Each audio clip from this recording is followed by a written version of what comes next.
Apa kabar? Iya kabare. Sudah pada makan belum? Sudah makan belum?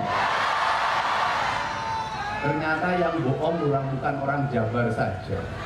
Orang Jogja jam setengah 10 kita bilang tanya sudah makan belum?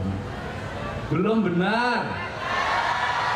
Saya doain yang bohong suaminya tambah rezeki. Punya uang enggak? Dalam sambutan barusan yang disampaikan oleh Kang Deddy Mulyadi, mungkin kalian nganggep biasa aja. Tapi coba kalian pahami analisis lebih dalam dari sambutan sederhana itu. Apa itu? Pertanyaan. Kenapa Kang Deddy Mulyadi mengawali pidatonya selalu dengan pertanyaan yang sama kepada rakyat? Sudah makan belum? Punya uang apa tidak? Ya kan? Pertanyaannya itu hal yang remeh-temeh sepele. Tapi di balik itu semua ada strategi komunikasi politik yang tidak dipahami oleh pejabat lain. Apa itu? Yuk kita akan sama-sama kupas tuntas pada kesempatan konten kita kali ini. Maaf, saya ajak kalian mikir lagi. Ya, penonton channel Dewi aja yang memang begitu, harus selalu siap diajak mikir biar jadi rakyat yang cerdas. Oke, dalam pertemuan Kang Deddy Mulyadi menjadi tamu undangan di Harlah ataupun hari ulang tahunnya Pondok Pesantren Gus Miftah, sebenarnya ada 3 poin yang saya soroti.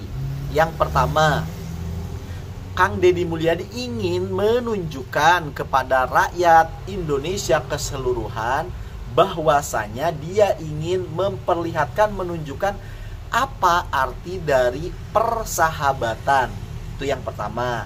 Kemudian yang kedua, kita akan mengupas tuntas dari sambutan yang di prolog awal kita bicarakan tadi. Dan yang ketiga, karena ini dia berbicara kaitannya dengan konteks pesantren, saya juga di sini akan mengupas satu surat di dalam Al-Qur'an yang berkaitan dengan Kang Deddy Mulyadi ini, yaitu Quran surat An-Nasr ataupun Idza Jaa Nasrullah. Akan kita bahas. Yang pertama adalah Kang Deddy Mulyadi memberikan pesan kepada seluruh rakyat Indonesia tentang arti persahabatan. Kita ketahui bersama, beberapa bulan silam Gus Miftah sempat turun, ya kan, gara-gara kasus menghina ataupun melecehkan pedagang es teh gitu loh. Dan kita juga ketahui bersama yang mempertemukan Kang Deddy Mulyadi dengan Prabowo, termasuk juga yang ikut mengkampanyekan Kang Deddy Mulyadi waktu Pilgub Jabar kemarin, di situ ada jasanya Gus Miftah, begitu kan?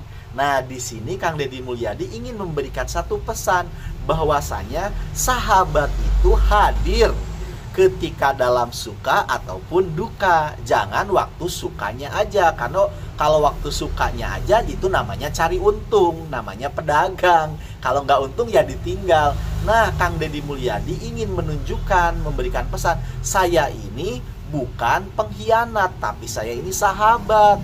Baik itu dalam keadaan menguntungkan Kang Deddy Mulyadi ketika kampanye Pilgub, ya dia berhubungan baik dengan Gus Miftah. Bahkan ketika Gus Miftah meredup, ya dia tetap datang gitu loh. Itu pesan yang ingin diberikan Kang Deddy Mulyadi.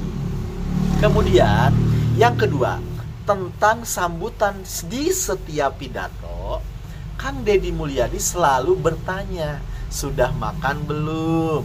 Punya uang belum? Ini bukan pertanyaan omon-omon, bukan sepele, tapi ada strategi komunikasi politik yang jenius, yang mungkin tidak dipahami oleh pejabat lain.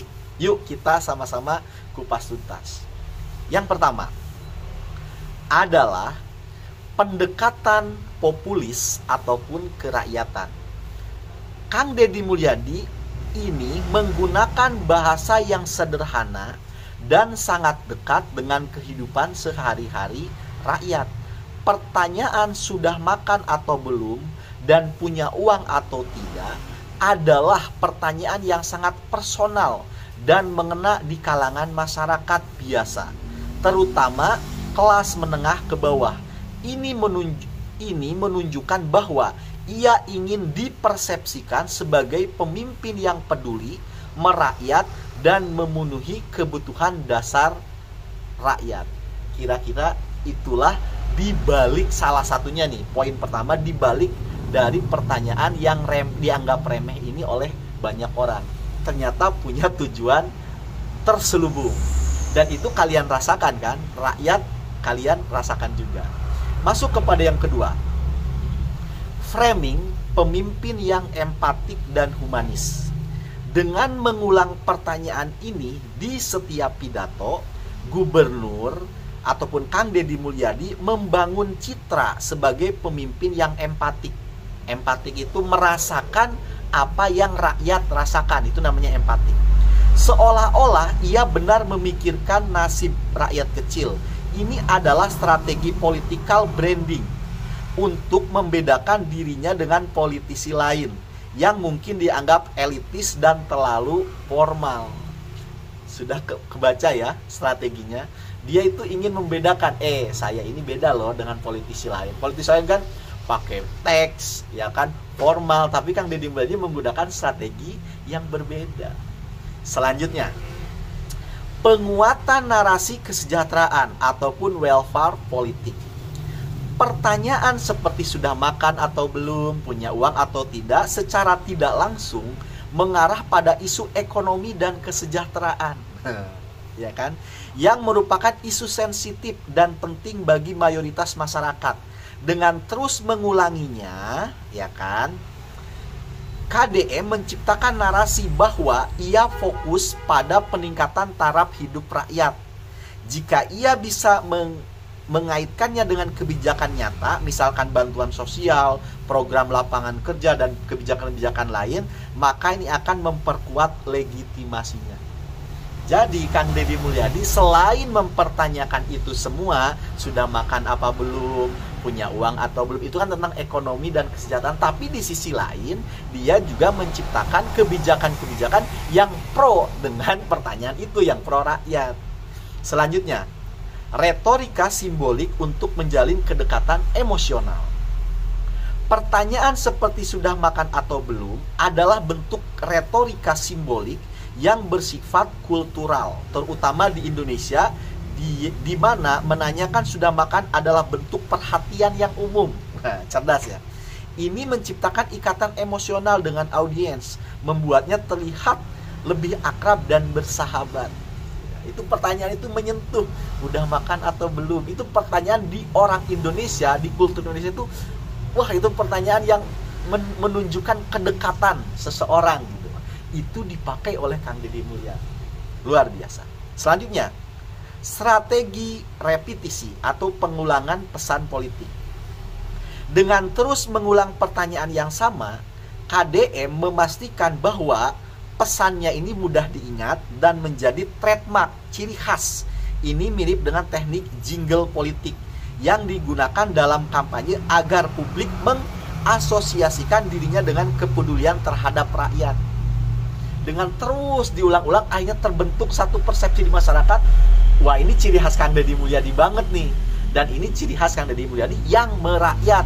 Karena pertanyaannya ini pertanyaan-pertanyaan yang memang secara emosional dekat dengan rakyat. Kemudian, kritik potensial. Meskipun efektif secara komunikasi, strategi ini bisa menuai kritik jika tidak diikuti dengan kebijakan real. Jika rakyat merasa pertanyaan itu hanya retorika tanpa tindakan yang nyata, maka ini bisa dianggap hanya pencitraan. Oleh karena itu, konsistensi secara ucapan dan kebijakan itu sangat penting. Jadi, kalau cara seperti ini dilakukan oleh selain Kang Deddy Mulyadi, belum tentu berhasil juga gitu. Karena apa? Kang Deddy Mulyadi menggunakan strategi ini diiringi dengan tindakan, dengan kebijakan. Itulah bedanya Kang Deddy Mulyadi. Jadi pertanyaannya sederhana, tapi dibaliknya ada strategi luar biasa. Dan yang terakhir adalah tentang ada salah satu surat relevansinya dengan Kang Deddy Mulyadi, yaitu Quran surat An-Nasr. Yuk kita coba bacakan. Idza jaa nasrullahi wal fath wa ra'aitan nasa yadkhuluna fi dinillahi afwaja fasabbih bihamdi rabbika wastaghfir innahu kana tawwaba. Artinya, apabila telah datang pertolongan Allah dengan kesuksesan atau kemenangan, dan kamu melihat manusia berbondong-bondong masuk ke dalam agama Allah, maka bertasbihlah atas nama Tuhanmu dan beristighfarlah atas nama Tuhanmu, karena Tuhanmu itulah maha memberi ampun. Maksud dari ayat ini, coba kamu perhatikan, kenapa Tuhan Allah, ya kan, mengawali dengan idza jaa nasrullah. Nasrullah dulu, baru kosakata terakhirnya adalah fath ataupun kesuksesan atau kemenangan. Ini Tuhan ingin memberikan satu pesan bahwasanya ujian yang paling berat buat manusia itu adalah justru ketika kamu sukses. Karena ketika kamu sukses, kamu lupa. Sedangkan ketika kamu dalam keadaan susah, kamu ingat kepada Tuhan. Itu biasanya ketika orang sukses diuji, itu terlena dia. Makanya Tuhan ngasih tahu, ujian terberat manusia itu adalah ketika sukses. Makanya di situ kalimatnya pertolongan dulu baru kemenangan, ya kan? Bukan kamu menang, kamu berhasil, kamu bisa viral ya karena konten saya bagus, ataupun kamu bisa goal satu bisnis tertentu ya karena kerja saya. Bukan itu. Tuhan ingin memberikan pesan, hey, kamu itu bukan siapa-siapa tanpa pertolongan dariku. Artinya itu semua kesuksesan yang kamu dapat itu diawali adalah semuanya adalah karena pertolongan dari Tuhan. Maka perintah selanjutnya apa? Di situ jelas banget ketika orang-orang berbondong-bondong memasuki agamamu, atau sekarang ketika orang berbondong-bondong menjadi subscriber Kang Deddy, menjadi fansnya Kang Deddy. Tapi kata Allah, ingat, ini semua bukan karena kehebatanmu, tapi ini adalah karena pertolonganku. Maka perintahnya apa? Fasabbih bihamdi rabbika wastaghfir. Yaitu apa? Bertasbihlah, kemudian beristighfarlah. Bertasbih itu apa? Mensucikan nama Tuhan. Artinya kamu jangan sampai menyamakan kesuksesan itu karena kerjamu, tapi itu adalah kerja Tuhan. Jadi Tuhan disucikan dari tindakan-tindakan kamu. Seakan-akan sukses ini gara-gara saya. Itu kan berarti kamu menyamakan dirimu dengan Tuhan. Nah, itu bersihkan, kembali dibersihkan, dan kembali sadari semua ini datangnya dari Allah gitu. Kemudian kamu beristighfar, meminta ampun kepada Tuhan. Barangkali di situ ada kesombongan. Saya berhasil itu karena kerja keras saya, bukan karena pertolongan Allah. Nah, segera beristighfar.